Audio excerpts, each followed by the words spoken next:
Hello? Can you hear me? This is good? All right. I'm going to try something new today. I'm going to try reading a book. Well, it's not reading a book isn't new, but I'm going to try reading this live.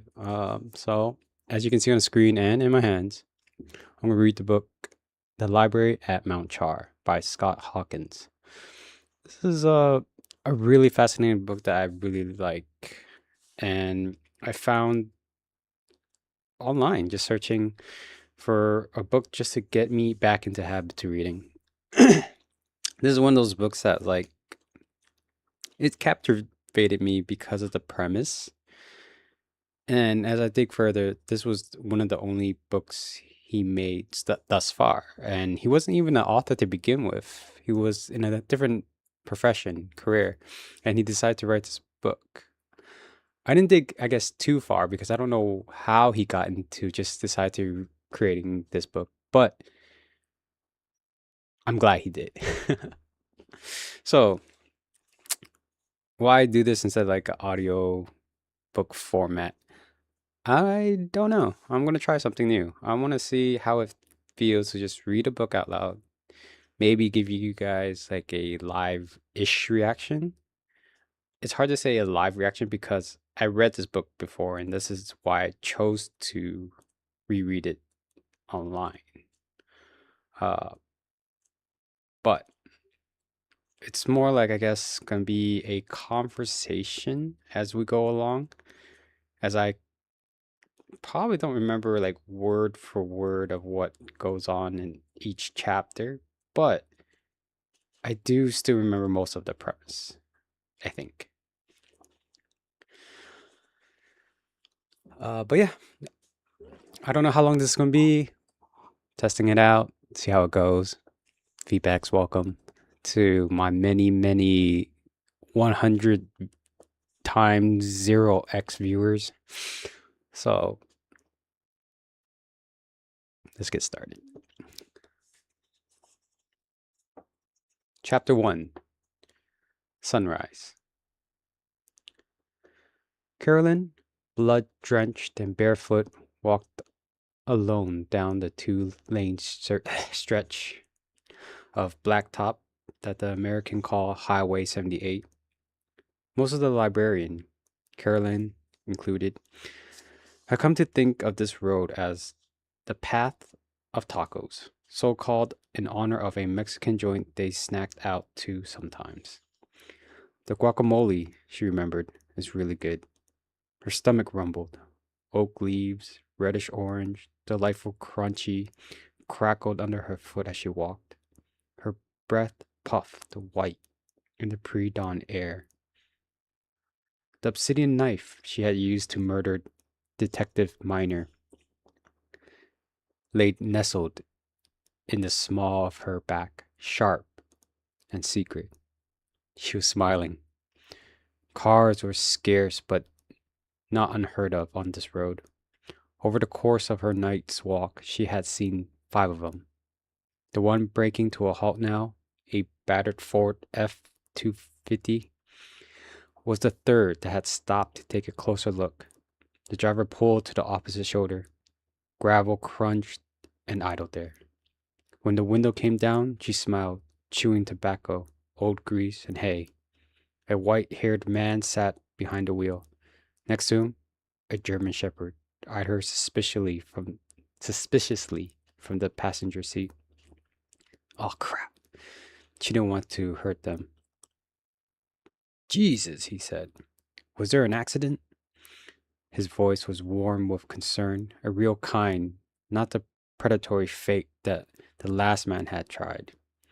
She heard this and knew the old man was seeing her as a father might see his daughter. She relaxed a little. Nope, she said, eyeing the dog. Nothing like that. Just a mess at the barn. One of the horses. There was no barn. No horse. No horse. But she knew, from the smell of the man, that he would be sympathetic to animals and that he would understand. Their business could be bloody. Rough delivery for me and for her, she smiled ruefully and held her hand to a frame her torso. The green silk, now black and stiff with Detective Miner's blood. I ruined my dress. Try a little club soda. Sody, the man said dryly. The dog gnawed a little. Hush up, buddy. She wasn't clear on what club soda was, but she could tell from his tone that this was a joke. Not the laugh out loud sort. The commiserating sort. She snorted. I'll do that. The horse okay? Real concerned again. Yeah, she's fine. The colt too. Long night though. Just taking a walk to clear my head. Barefoot? She shrugged. They grow 'em tough around here. This part was true. You want to lift? Nah. Thanks though. My father's place is over that way. Not far. That was true too. Which over by the post office? It's in Garrison Oaks.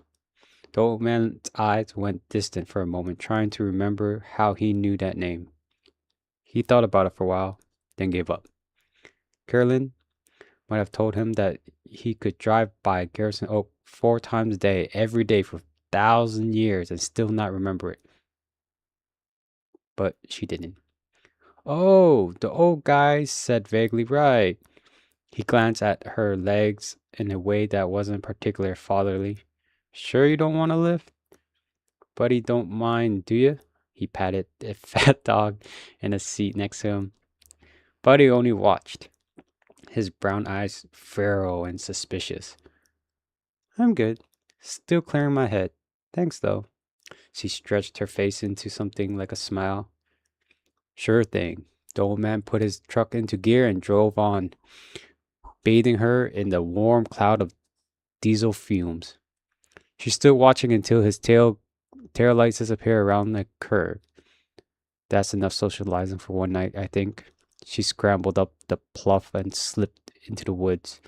The moon was still up, still full.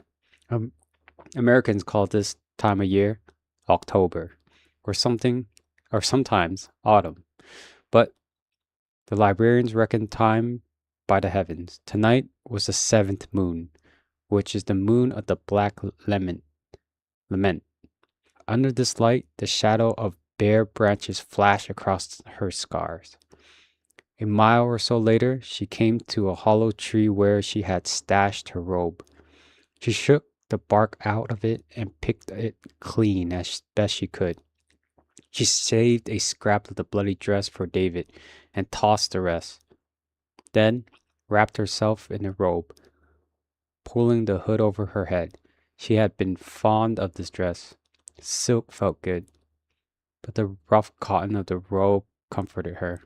It was familiar, all she really cared to know of clothing. She set out deeper into the forest. The stones under the leaves and pine straw felt right against the sole of her feet, scratching an itch she hadn't known she felt. Just around the next ridge, she thought, Garrison Oaks. She wanted to burn the whole place to ashes, but at the same time, it would be kind of nice to see it again. Home.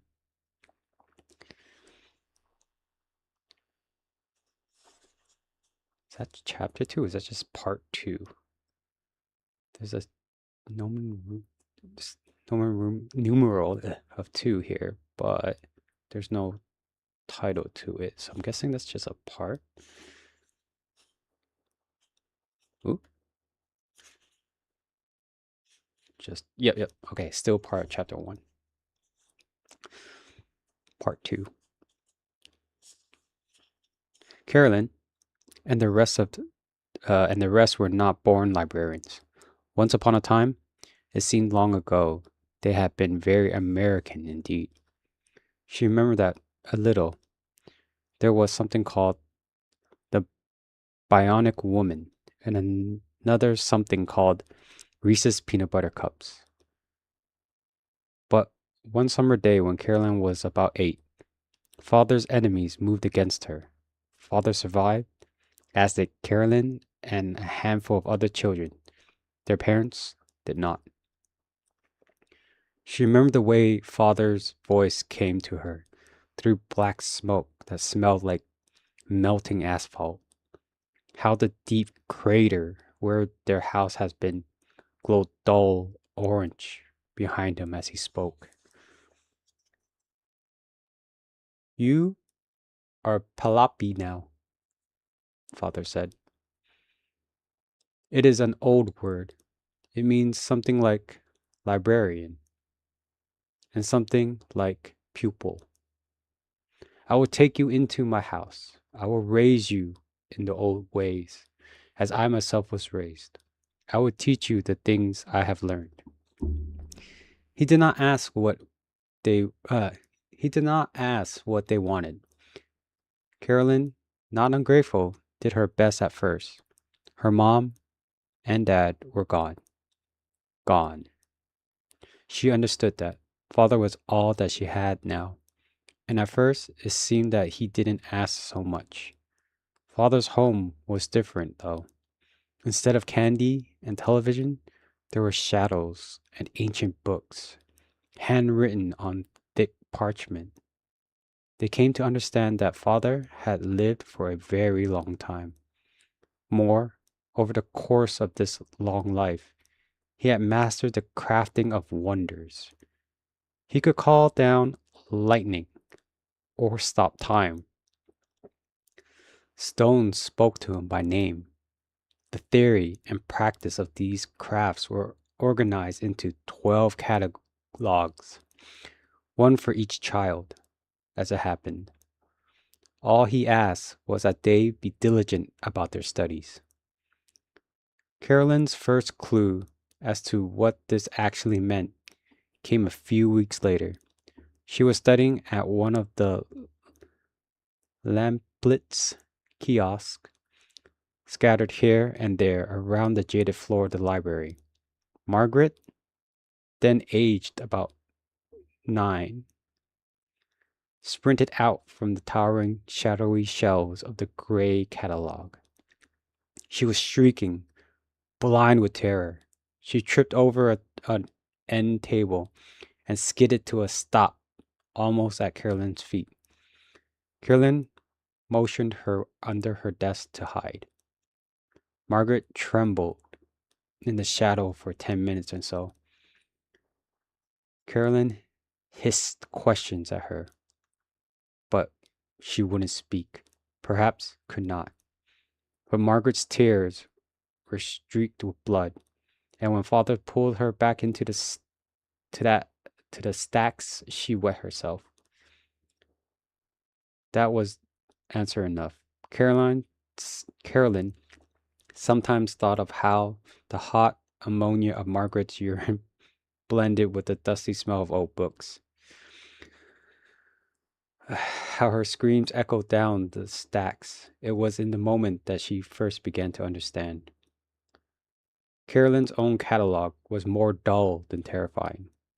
Father assigned her the study of languages. For almost a year, she waded through her primers faithfully, but the routine bored her. In the first summer of her training, when she was 9 years old, she went to father and stomped her foot. No more, she said. I have read enough books. I know enough words. I want to be outside. The other children cringed back from the look on father's face, as promised. He raised them as he himself had been raised. Most of them, Carolyn included, already had a few scars. But even though his face clouded, this time he did not hit her. Instead, for a moment, he said, "Oh, very well."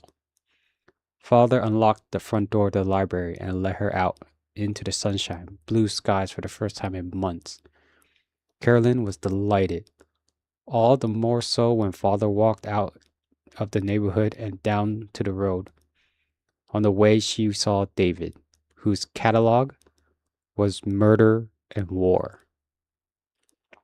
Swinging a knife around the field at the end of the road, Michael, who was trained to be father's ambassador to beasts, balanced on a branch in a tree nearby, conferring with the family of squirrels. Carolyn waved at them both. Father stopped at the shore of the small lake behind the neighborhood. Carolyn, fairly quivering with delight, splashed barefoot into the shallows and snatched at tadpoles. From the shore, Father called out the Isa? What? Called out the Isa. Okay. Who had gently given birth. Oh, okay. Issa and her fawn, called Asa, Isa and Asa, came as command, of course. They began their audience by swearing loyalty to Father with a great sincerity, and at some length. Carolyn ignored that part.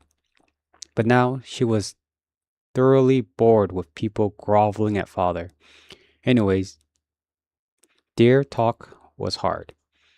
When the familiarity, when the sorry, when the formality were out of the way, Father commanded Isa to instruct Carolyn alongside her own fawn. He was careful to use the small words so that Carolyn would understand. Isa was reluctant at first. Red Deer have a dozen words for grace, and none of them applied to Carolyn's human feet, so large, clumsy, when seen next to a delicate hoof of Asha and the other fawns. But Isa was loyal to the Nobunanga, who was emperor of these forests, and thus loyal in turn to Father. Also, she wasn't stupid. She voiced no objection. All that summer, Carolyn studied with the red deer of the valley. It was the last gentle time of her life, perhaps the happiest of all. Under Isa's instruction, she ran with the increasing skill through the footpath of the lower forest, bounded over the fallen moss of oak, knelt and to nibble sweet cloves and sip morning dew. Carolyn's own mom had been dead about a year at this point. Her only friend was banished. Father was many things, none of them gentle. So when on the first frosty night of the year, Isa called Carolyn over to lie with her and her child for warmth, something broke open inside her. She did not weep or otherwise show weakness. That was not in her nature. But she took Isa into her heart wholly and completely. Not long after, winter announced itself with a terrible thunderstorm. Caroline was not afraid of such things, but with each flash of lightning, Isa and Asha trembled. The three of them were family now. They took shelter together beneath the stead of beech. Beech? Not like Beach. This is Beech.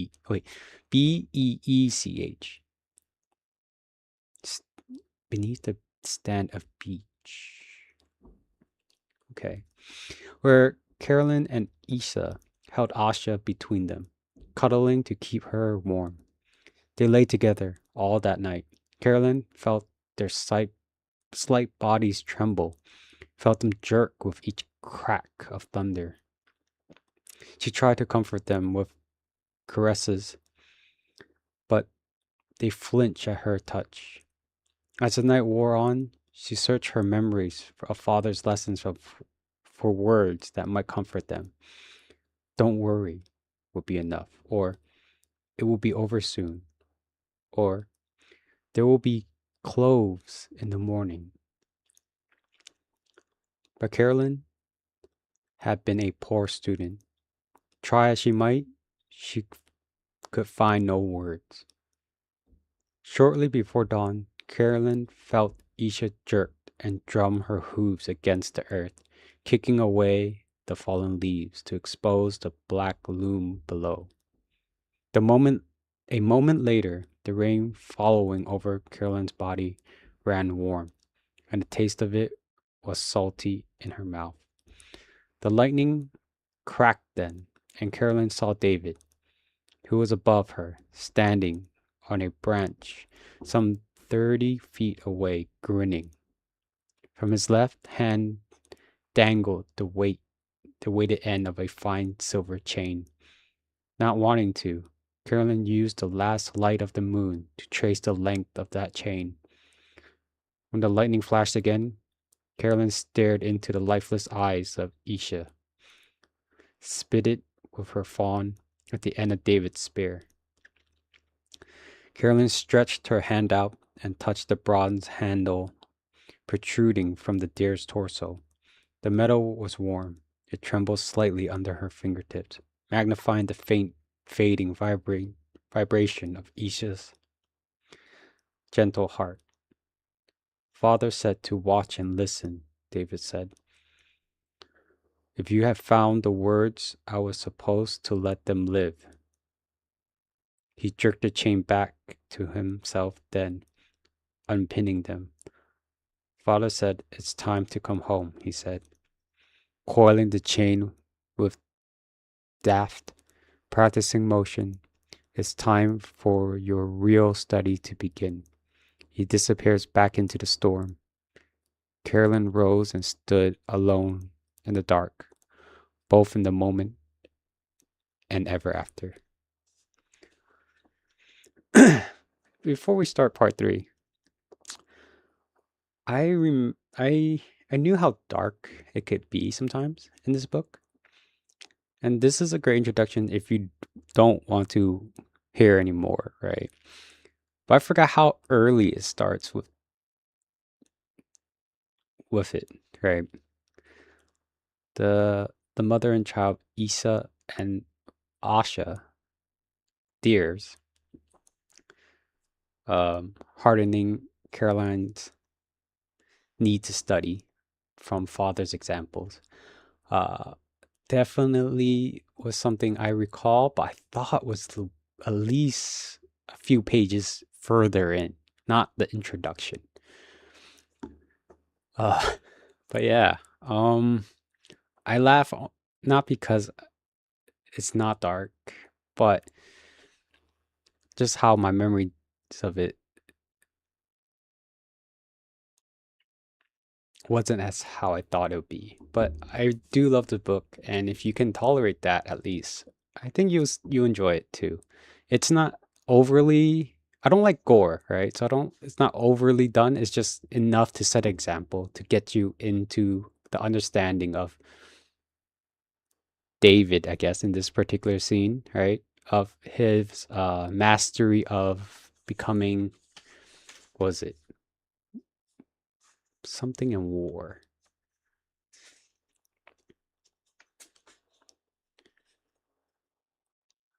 Uh, let's see. David, whose catalog was murder and war. And we were also introduced in the same breath to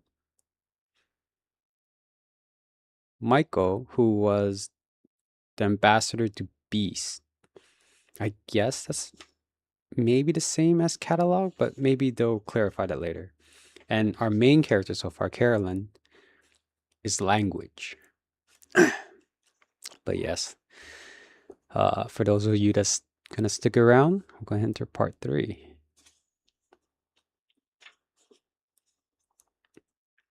Now, a quarter century later, Carolyn knelt on all fours behind the base of a fallen pine, peeking through a thick stand of holly. If she angled her head just so, she had an unobstructed view down the hill to the clearing of the bull. It was 20 yards or so wide and mostly empty. The only feature of note were the bull itself and the granite cairn of Margaret's grave. The bull, a hollow bronze cast slightly larger than life, stood in a clearing's precise center. It shone mellow and golden in the summer sun. The clearing was bounded on the near side by the stands of the wild cedar in which Carolyn now hid. On the far side, David and Michael stood at the edge of the sheer drop off cut into the hill to make a little more room for Highway 78. Across the road, 20 feet or so below, the withered wooden sign marking the entrance to Garrison Oaks hung from a rusty nailed chain. When the breeze caught it right, you could hear the creak all the way up here. Carolyn had snuck in very close indeed, close enough to count the shaggy twinning braids of Michael's blonde dreadlocks. Close enough to hear the buzz of flies around David's head. David was amusing himself by quizzing Michael about his travels. Seeing this, Carolyn winced. Michael's catalog was animal. So we're right there. And he had learned it perhaps a bit too well. Human speech was difficult for him now, even painful, especially when he was fresh out of the woods. Worse, he lacked guile. Emily had visited the librarian's dream a night before, saying that David required them to assemble at the bowl before sundown. That was different from as soon as possible, a distinction that was not one but Michael would overlook. Still, it might be for the best. Jennifer had been stuck alone with David for weeks, the two of them waiting on news of father. Now, as David tormented Michael, Jennifer, the smallest and the slightest of the librarians, worked at tearing down Margaret's grave. She trudged back and forth across the clearing, stooped over from the weight of the head-sized chunk of granite. Her strawberry blonde hair drenched in sweat. Still, after weeks alone with David, lugging a granite in the hot sun was probably a relief. Mentally, Carolyn sighed. I suppose I should go down there and help them. If nothing else, this would encourage David to divide his attention among 3 victims rather than 2. But Carolyn did not lack guile. She would listen first. David and Michael stood looking down over the Garrison Oak. Michael, like his cougars around him, were naked. David wore an Israeli arm flak jacket and a lavender tutu. Crusty with blood. The flak jacket was his. The tutu was from the closet of Mrs. McGillicuddy's son. This was at least partly Carolyn's fault. When it became clear that they could not return to the library, at least not in the near term, Carolyn had explained to the others that they would need to wear American clothes in order to blend in.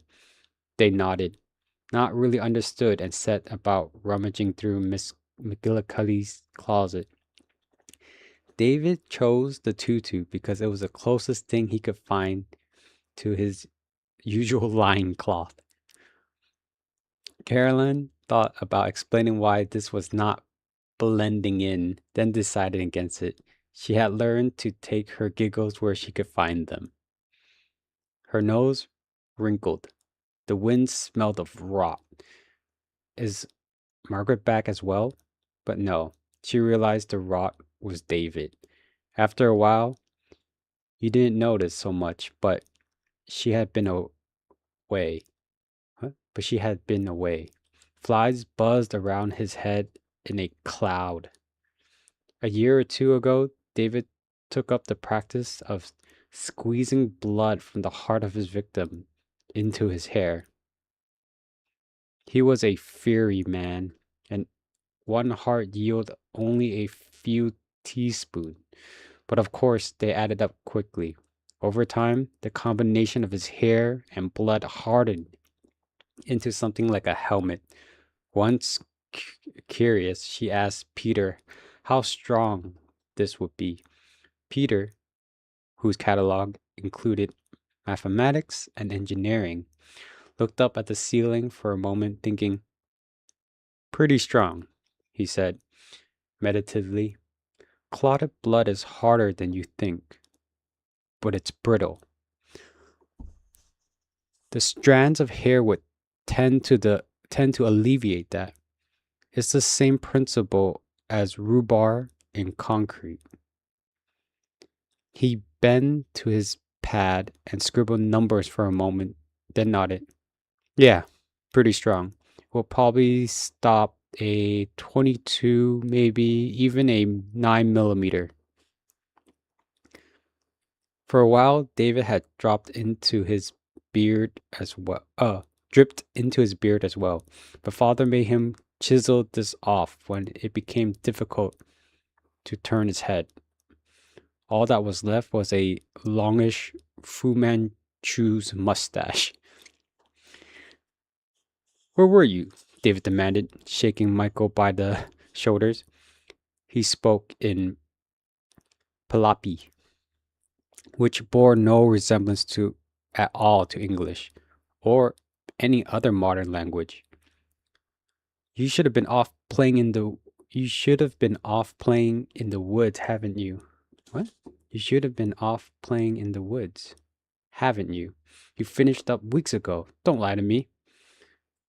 Michael was close to panic. His eyes rolled wildly and spoke in fits and starts, conjuring the words with great effort.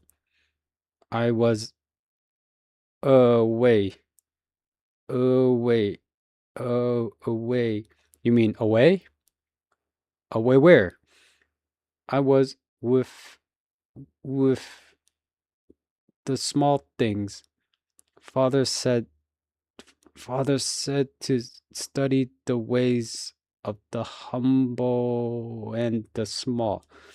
Father wanted him to learn about mice, Jennifer translated, calling over her shoulders, grunting at the weight of her rock, how they moved, hiding and the like.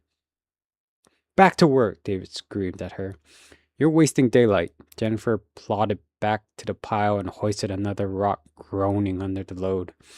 David, 6'4" and very muscular, tracked this with his eyes. Carolyn thought he smiled slightly, then turning back to Michael. "Gah, mice of all things." He shook his head. "You know I wouldn't have thought it possible, but you might be even more useless than Carolyn."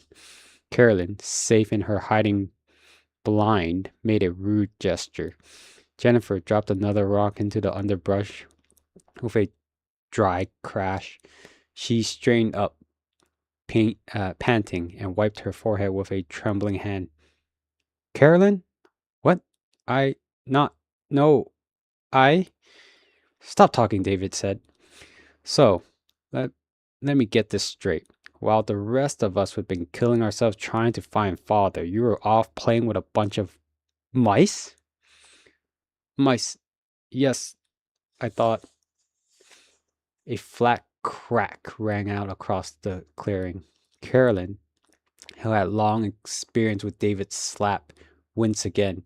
He leaned inside that one. "I did not ask what you thought," David said. "Animals don't think. Isn't that what you want to be, Michael? An animal? Come to that, isn't that what you actually are?"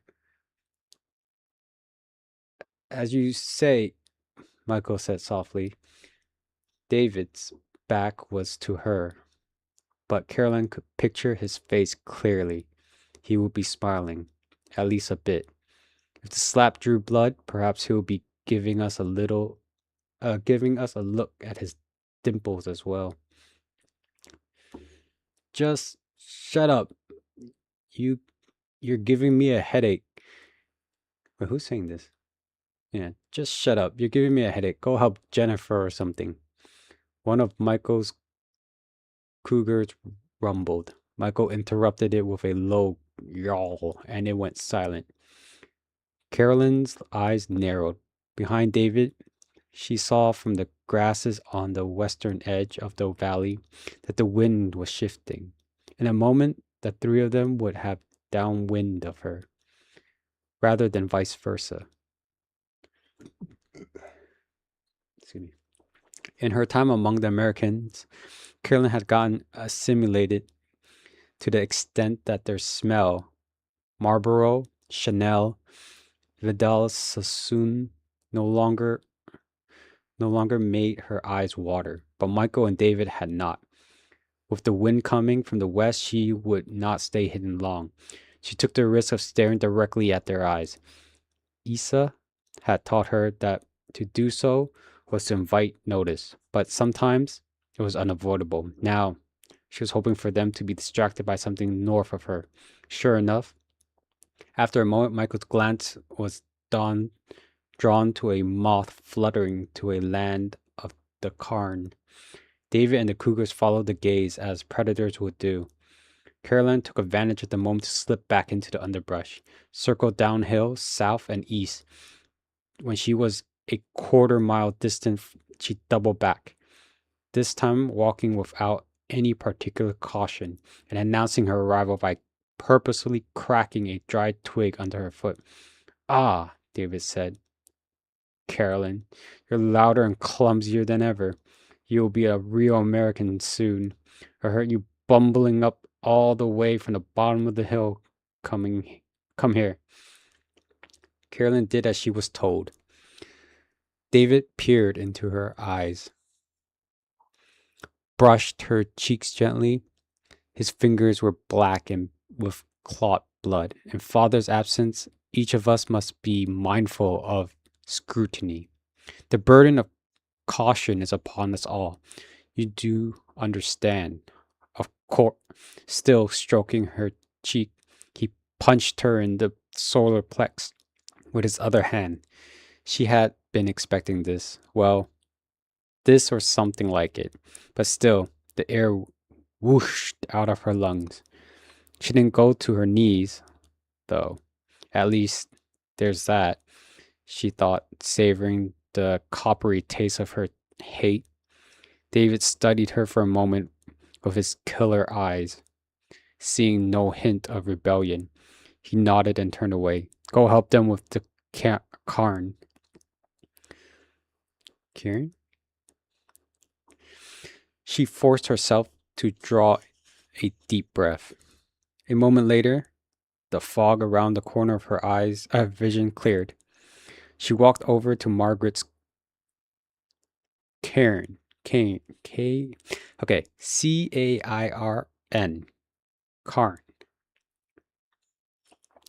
Dry autumn grasses brushed against her bare legs. A truck roared by the Highway 78 and the sound muffled by the trees. "Hello, Jen," she said. "Hello, Michael. How long has she been dead?" Michael didn't speak, but when he came near his grave, her neck an what? Affectionate sniff. She sniffed back, as was polite. "Hello, Carolyn," Jennifer said. Jennifer dropped the stone she carried into the underbrush and wiped the sweat from her brow. "She's been down since the last full moon." Her eyes were very bloodshot. "So that's what, about 2 weeks now?" Actually, she was closer to 4 weeks. "She's stoned again," Caroline thought, frowning a little, then more charitably, "but who could blame her? She's been alone with David." All she said was, "Wow, that's quite a bit longer than usual. What's she doing?" Jennifer gave her an odd look. "Looking for father, of course." "What did you think?" Caroline shrugged. "You never know." Just as Michael spent most of his time with animals, Margaret was most comfortable with the dead. Guess I know what catalog she's in. Anyways, any luck? We'll see shortly, Jennifer said. It looked pointed at the pile of rocks. Carolyn, taking the hint, walked over to the pile and heft a medium-sized stone. They worked in silence with quick practice efficiency. With the three of them at it, it wasn't long before the pile was gone, scattered throughout the surrounding underbrush. The ground beneath it had sunk only a little since the burial. It was still relatively soft. They squatted down on their knees and dug at it with their hands. 6 inches down, the smell of Margaret's body was thick. Carolyn, who hadn't done this in some time, stifled and gagged. She was careful to make sure David didn't see. When the hole was about 2 feet deep, she touched something squishy. Got her, she said. Michael helped brush away the dirt. Margaret was bloated, purple, rotting. The sockets of her eyes boiled with maggots. Jennifer hoisted herself out of the grave and went to gather her things. As soon as Margaret's face and hand were uncovered, Carolyn and Michael wasted no time getting out of the pit. Jennifer took a little sliver pipe out of her bag, lit it with a match, and took a deep breath. Then, with a sigh, she hopped down and began her work. Stoned or not, she was very gifted. A year ago, Father had paid her the ultimate compliment, surrendering the white sash of healing to her. She, not Father, was now the master of her category. Master of her catalog. Almost same thing, but it says catalog. She was the only one of them that he had honored in this way. This time, the murder wound was a vertical trench in Margaret's heart. Precisely the width and depth of David's knife. Jennifer straddled the corpse and laid her hand over the wound and held it there for a span of 3 breaths. Carolyn watched this with interest, noting the stage at which Jennifer said mind, body, and spirit under her breath.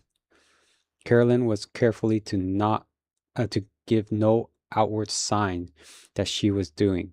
Studying outside her catalog was, well, it wasn't something you wanted to be caught at. Michael moved to the other side of the clearing, away from the smell, and rustled with his cougar, smiling. He paid the rest of them no attention. Carolyn sat on her back against one of the bull's bronze legs, close enough to watch Jennifer work. When Jennifer took her hand away from the wound of Margaret's chest, was gone. Jennifer stood up at the grave. Carolyn guessed this was to get a bit of fresh air rather than for any clinical purpose. The stench was bad enough over where Carolyn was, but in the pit, it would be overwhelming. Jennifer took a deep breath, then knelt again. She furrowed her brow, brushed away most of the insects, then knelt and put her warm mouth over Margaret's cold one. She held the embrace for 3 breaths, then drew back, gagging, and set about rubbing various lotions on Margaret's skin. Interestingly, she applied the lotions in patterns. The glyphs were written Palapi, first ambition, then perception, and finally regret. When that was done, Jennifer stood up and scrambled out of the grave. She started towards Carolyn and Michael, but after 2 steps, her eyes widened. She cupped her hands over her mouth, bolted into the underbrush, and reached. When her stomach was empty, retched. Oops. When her stomach was empty, she walked over to join Carolyn. Her steps were slower. shakier than before. A thin film of sweat glistened on her brow. Bad? Carolyn asked. By the way of answer, Jennifer turned her head and spat. She sat down, closed, and laid her head on Carolyn's shoulder for a moment. Then she fished out a little silver pipe, American, a gift from Carolyn, and fired it up again. Marijuana smoke, thick, sweet, filled the clearing. She offered it to Carolyn. No thanks. Jennifer shrugged, then took a second, deeper drag. The coal of the pipe flared with the polished bronze of the bull's belly. Sometimes I wonder. Wonder what? If we should bother looking for father, I mean. Carolyn drew back. Are you serious? Yeah, Jennifer sighed. No, maybe, I don't know. It's just, I wonder. Would it really be that much worse if we just let it go? Let the Duke or whatever take over? If the Duke's repair himself to the point where he can start feeding again, complex life will be history. It wouldn't take long either. 5 years probably, maybe 10. Yeah, I know. Jennifer fired up her pipe again. So instead, we have father, the Duke. Well, at least his way would be painless, peaceful, even. Oh, I see what she meant. So instead, we have father. The Duke, well, at least his way is painless, peaceful, and even. Oh, well, the Duke, well, at least his way would be painless, peaceful, even. I can read. Trust me. I can read. I can read, guys. Anyways, Carolyn made a sour face, then smiled. Had a rough couple of weeks with David, did you? No, that isn't, Jennifer said. Well, maybe. This actually was a pretty goddamn rough couple of weeks, now that you mention it. And where have you been, anyways? I could have used your help. Carolyn patted her shoulder. I'm sorry. Here, give me that. Jennifer passed the pipe. She took a small puff. Still, though, Jennifer said, doesn't it ever get to you? Serious question? What? Jennifer waved her arms, a gesture that took in the grave, Garrison, Oaks, the bull. All of it? Carolyn thought about it for a minute. No, not really. Not anymore. She looked at Jennifer's hair and picked a maggot out. It squirmed on the end of her fingers. It used to, but I adjusted. She crushed the maggot. You can adjust to almost anything. You can, maybe. She took the pipe back. I sometimes think the two of us are the only ones who are still sane. It crossed Caroline's mind to pat Jennifer's shoulder or hug her or something, but she decided against it. The conversation was already more touchy-feely than she was really comfortable with. Instead, by the way, of changing the subject, she nodded in the direction of the grave. How long would it be before? I'm not sure, Jennifer said. Probably a while? She'd never been down this long before. She grimaced and spat again. Bletch. Here, Carolyn said. I brought you something. She rummaged in her plastic shopping bag and pulled out a half-empty bottle of Listerine. Jennifer looked at the bottle. What is it? Put some of it in your mouth. Swoosh it around. Don't swallow it. After a few seconds, spit it out. Jennifer looked at it, dubious, trying to decide if she was being made fun of. Trust me, Carolyn said. Jennifer hesitated for a moment, then took a sip. Her eyes went wide. Swoosh it around, Carolyn said, and demonstrated by puffing out one side of her cheek. Then the then her right. Jennifer mimicked her. Now spit it out. Jennifer did. Better? Wow, Jennifer said. That's. She looked over her shoulder at David. She wasn't Oh, he wasn't looking, but she lowered her voice anyways. That's amazing. It usually takes me hours to get that taste out of my mouth. I know, Carolyn said. It's an American thing. They call it mouthwash. Jennifer ran her finger over the label for a moment, an expression of childlike wonder on her face. Then, with obvious reluctance, she held the bottle out to Caroline. No, Caroline said. Keep it. I got it for you. Jennifer didn't say anything, but she smiled. Are you done? Jennifer nodded. I think so. Margaret is set at any rate. She heard the call. She raised her voice. David? Will there be anything else? David's back was on them. He was standing at the edge of the bluff, looking across Highway 78 at the entrance of Garrison Oak. He waved his hand distractingly. Jennifer shrugged. I guess that means I'm done. She turned to Carolyn. So what do you think? I'm not sure, Carolyn said. If father is out among the Americans, I can't find him. Have you learned anything? Michael said he's not among the beasts, living or dead. And the others? Jennifer shrugged. So far, it's just us three. There'll be along presently. She stretched out on the grass and rested her head on Carolyn's lap. Thank you for the, what you call it? Listerine. Listerine, Jennifer said. Thank you. She closed her eyes.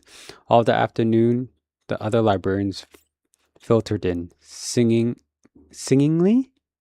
in singingly and in pairs. Some carried burdens. Alicia held the black candle still burning as it had in the gold rune at the end of time. Rachel and her phantom children whispered among themselves of the future that could never be.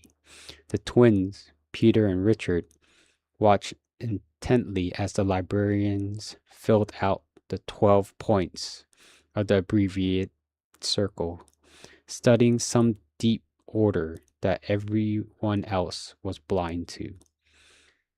The sweat on their ebony skin glistened in the firelight. Finally, just before sunset, Margaret stretched a pale, trembling hand into the light. She's back, Jennifer said to no one in particular. David walked over to the grave, smiling. He reached down and took Margaret's hand. With his help, she rose on a shaky leg, dirt raining down around her. David lifted her out of the grave. Hello, my love. She stood before him, no taller than his chest, tilted her head back, smiling. David dusted off the worst of the dirt, then lifted her by the hips and kissed her long and deep. Her small feet dangled limp 6 inches over the black earth. It occurred to Carolyn that she could not think what color garment Margaret had been buried in. It might have been ashy gray or bleached out flesh tone of a child's doll left too long in the sun. Whatever color it actually was, it had blended well against Margaret herself. She's barely here anymore. All that's really left of her is the smell. Margaret wobbled for a moment, then sat down in the pile of soft earth next to the grave. David tipped her a wink and ran his tongue along his teeth. Margaret giggled. Jennifer gagged again. David squatted down next to Margaret and ruffled her dusty black hair. Well, he called out to Richard and Peter and the rest. What are you waiting for? Everyone here now. Take your places. They were gathered into a rough circle. Carolyn watched David. He eyed the bull, uneasy, and in the end stood so that his back was to it. Even now, he doesn't like looking at it. Not that she blames him. Very well, he said. We have all had you all had your month. Who has answers for me? No one spoke. Margaret, where is father? I do not know, she said. He is not in the forgotten lands. He does not wander the outer darkness. So he is not dead then? Perhaps not. Perhaps. What what does that mean? Margaret went silent for a long moment. If he died in the library, it would be different. Different how? He wouldn't go to the forgotten lands. No. What then? Margaret looked shiftily. I shouldn't say. David rubbed his temple. Look, I'm not asking you to talk about your catalog, but he's been gone a long time. We have to consider all possibilities, just in general terms. What would happen if he had died inside the library? Would he... Don't be ridiculous, Carolyn said, not quite shouting. Her face was red. Father can't be dead. Not in the library. And not anywhere bloody else. The other muttered agreement. He's father. David's face clouded, but he let it go. Margaret, what do you think? Margaret shrugged, not really interested. Carolyn's probably right. He didn't seem convinced. Rachel, where's father? We do not know, she said, spreading her hands out to indicate the silent rank of ghost children arrayed behind her. He is in no possible future that we can see. Oh. Sorry. Me talking here. Rachel has ghost children that can see future. Write that down. Hurry. Okay. Alicia, what about the actual future? Is there the actual what? No. She ran her fingers through her dirty blonde hair, nervous. I checked all the way to the heat depth of normal space. Nothing. He's not in any future and he's not dead? How's that possible? Alicia and Rachel looked at each other and shrugged. It is indeed a riddle, Rachel said. I cannot account for it. That's not much of an answer. Perhaps you asked the wrong question. Do I? David walked over to her, grinning dangerously, jaw, muscle jumping. Do I really? Rachel went pale. I didn't mean... David let her grovel for a moment, then touched a finger of her lips. What? Then touched a finger to her lips. Oh. Later, she sank to the ground, trembled visibly in the moonlight. Peter, you're meant to be good with all the abstract crap. Figure and go forth. What do you think? Figures? Oh, figures and so forth. Oh, figures and so forth. I can read.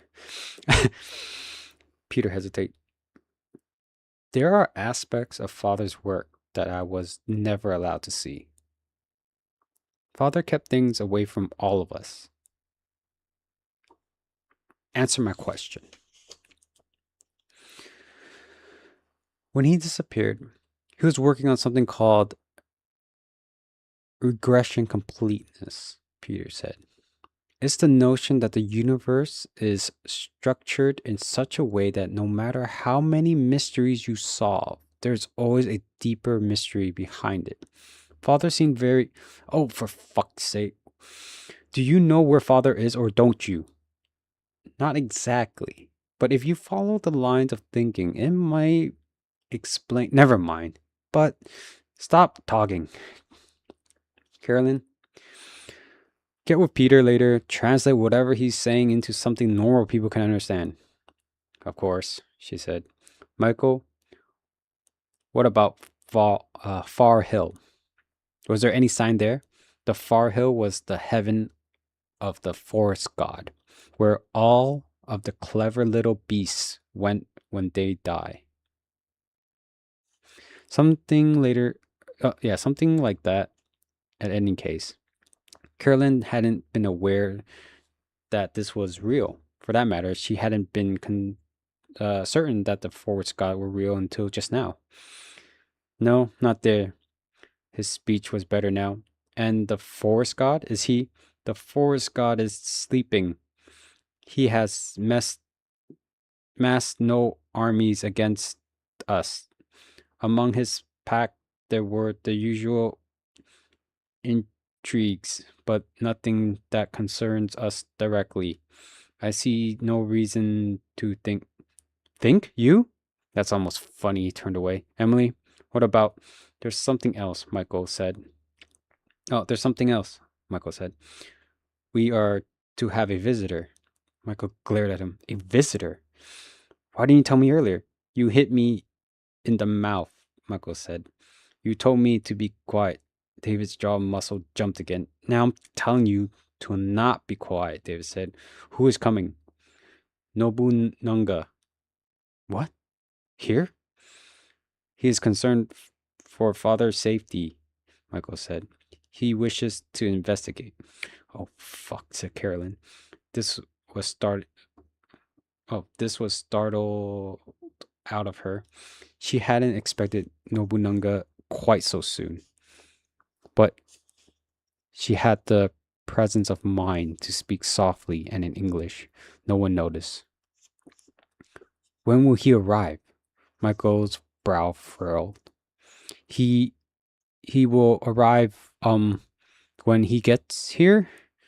David gritted his teeth. Do you have any idea when that might be? It will be later. Like when exactly? His hand curled into a fist. He doesn't understand, David, Jennifer said softly. He doesn't see time the way people do. Not anymore. Hitting him won't change that. Michael, panicky now, flitted his eyes from Jennifer to David. The mice have seen him. He approaches. David unclenched his fist. He rubbed his temple. Never mind, he said. It doesn't matter. He's even right. Nobunanga will arrive when he arrives. All he can do is make him welcome. Peter, Richard, collect the totems. The twins bounced up and scrambled to obey. Peter and Richard. I don't know if we don't know their catalog yet, I think. Okay. Carolyn, I need you to go back into America. We need an innocent heart. Excuse me. We will offer it to Nobunanga when he arrives. Do you think you can handle that? An innocent heart? In America? She hesitated. Possibly. Misunderstanding, he said. It's easy, just cut through the rib. He scissored with his finger through the air. Like so. If you can't get it out of yourself, send for me. Yes, David. This will be all for tonight. Carolyn, you can go whenever you're ready. The rest of you stay close. He glanced at the bull uneasily. Richard, Peter, be quick about it. I want to get back to Miss McGillicuddy's, he said, winking at Margaret. Dinner will be ready soon. Rachel sat down on the ground. Her children crawled around. In a moment, she was entirely hidden behind them. Carolyn wanted to speak with Michael, but he and his cougars had faded into the woods. Jennifer unrolled her sleeping skins and lay back on them with a groan. Margaret drifted into orbit around David. David rummaged around his knapsack for a moment. Here you go, Margaret, he said. I brought you a gift. He pulled out the severed head of an old man. Hoisting him by his long wispy beard. He swung the head back and forth a couple of times, then tossed it at her. Margaret caught it with both hands. Oh, man, it's so hard. Okay. Caught it with both hands. Grunted a little bit at the weight. She grinned, delighted. Her teeth were black. Thank you. David sat down beside her and brushed her hair out of her eyes. How long would it be? He called over his shoulder. An hour. Oh, wait. How long would it be? He called over. An hour, Richard said, running his finger through the bowl of totems. Michael's hair of the forest god, the black candles, the scrap of Caroline's dress, stiff with blood, and a drop of wax from the black candles. These would be used as a node of an n-dimensional tracking tool that they were quite sure, well, fairly sure at least, will point them towards father. Well, probably. Caroline had her doubts. No more than that. Peter agrees. Margaret took the head onto her lap and began fussing over it, caressing its cheek, cooing at it, soothing its brushy eyebrows. After a moment, her attention, what? Yeah. After a moment, her attentions, the dead man's eyelids flutter, then opened. Ooh. Blue eyes, Margaret exclaimed. Oh, David, thank you. David shrugged. Caroline snuck a peek. Perhaps the man's eyes had been blue once, but now mostly what they were was sunken and filmed over. But she recognized him. He had been a minor courier in the father's cabinet and once the prime minister of Japan. Normally, such a man would be protected. David must be feeling bold. The head blinked again and fastened his eyes upon Margaret. His tongue stirred his lip and began to move. Though, of course, without lungs, he could not make a sound. Without lungs, he could make no sound.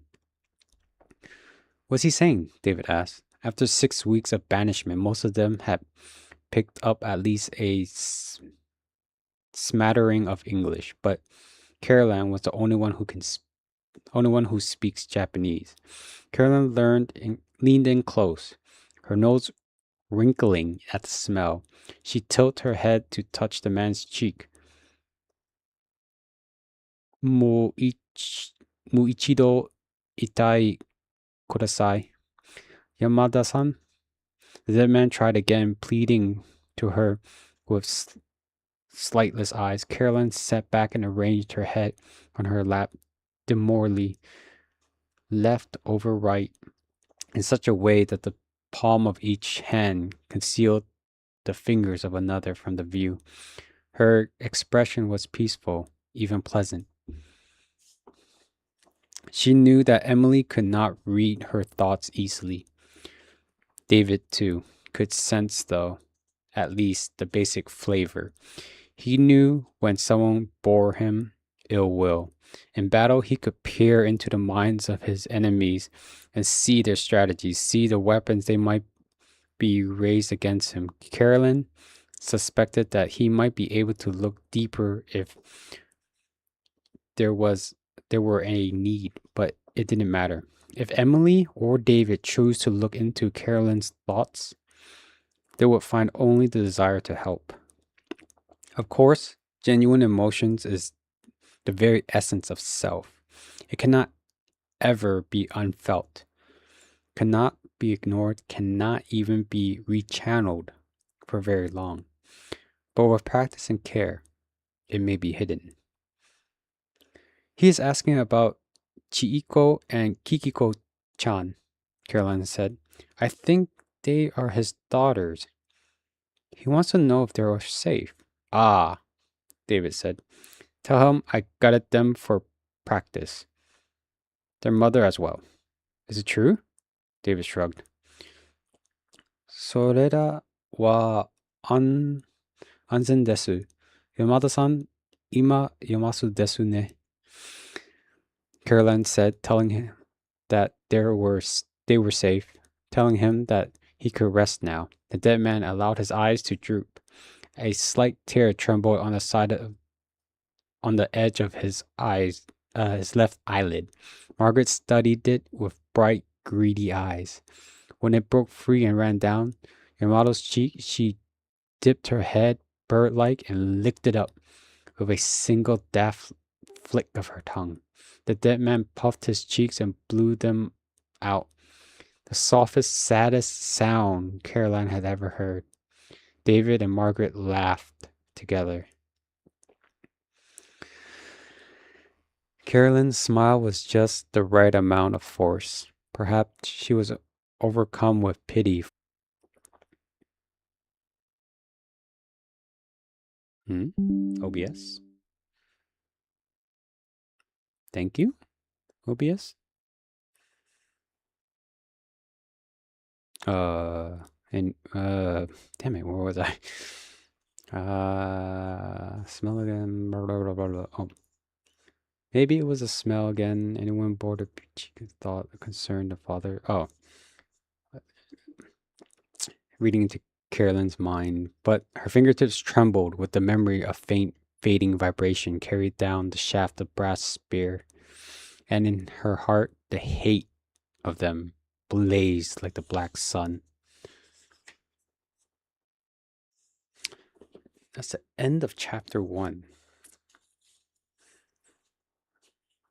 I think we should call that here for only 24 pages.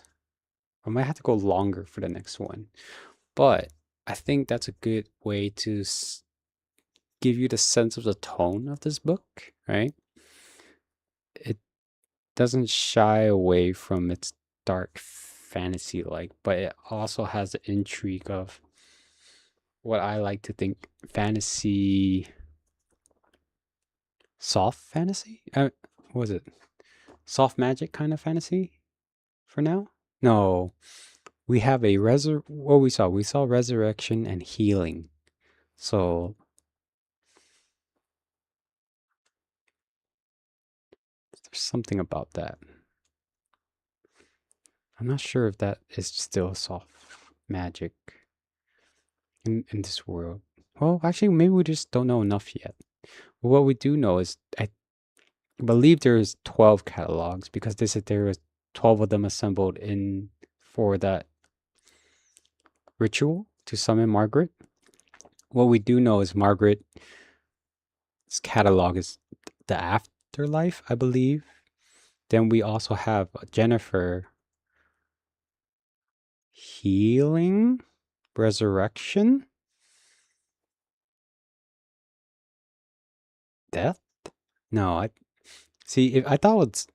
thought Margaret's catalog was death, right?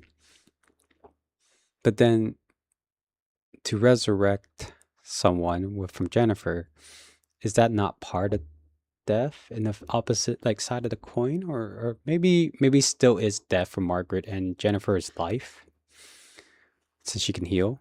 Then we have Michael for animals, David for murder and war, and then finally our main character Carolyn, language. We heard Elise, Peter and Richard. Oh, we also know about we also know about two children that can predict futures. Rachel? Is Rachel the one with the children? Oh, is that Alicia? No. Okay, Rachel is the one with the ghost children. Huh, so ghost children is not afterlife? Ghost children souls, but they could see future. But then when there's also a line here that says, Alicia, what about the actual future? So Alicia Alyssa? No, Alicia. Alicia is a fortune teller-ish, I guess. She can actually foresee future, whereas the other ghost children pass through time. All I can think of is like the Christmas of past, present, future. But maybe we'll learn more. I mean, I'm pretty sure we'll learn more, but I forget exactly the details. But from what we know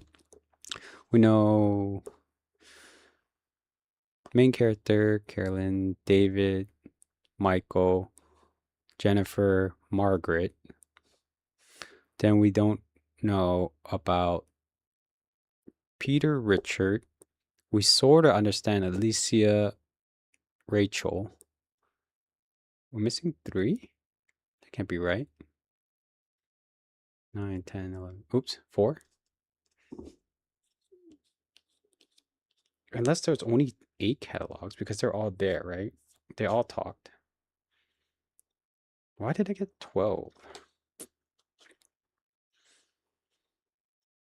So we know of 8 children.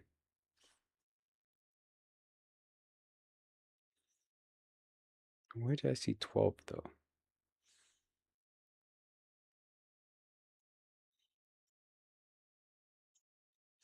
Trust me, guys, I read this book before. I totally remember everything and very good at this stuff. Professional.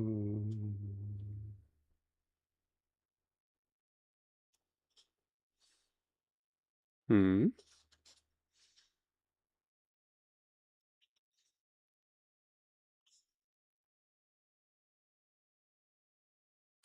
Close our eyes. I said 12 earlier because they gathered, but maybe it was just a 12 point, but then we don't, doesn't necessarily mean 12 children because I counted 8.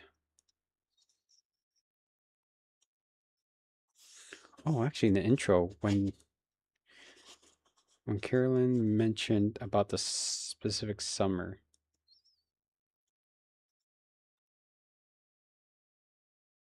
let's see, you are Palapi now.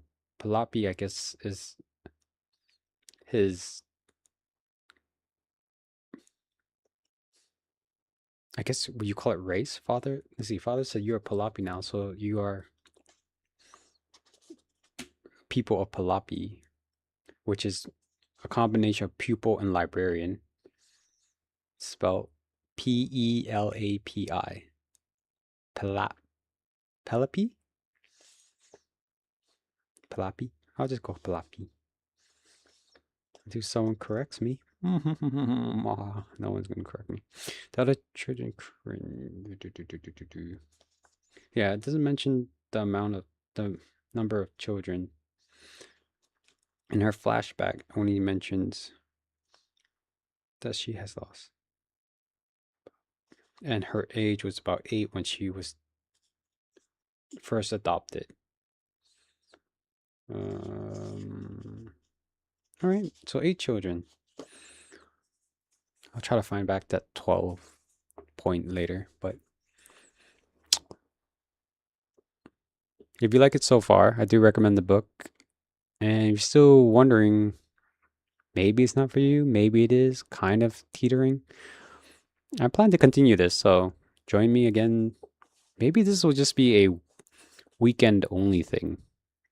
Every weekend I'll try to do at least more than one chapter if I can of this book. So see you again tomorrow. We'll start again at chapter 2.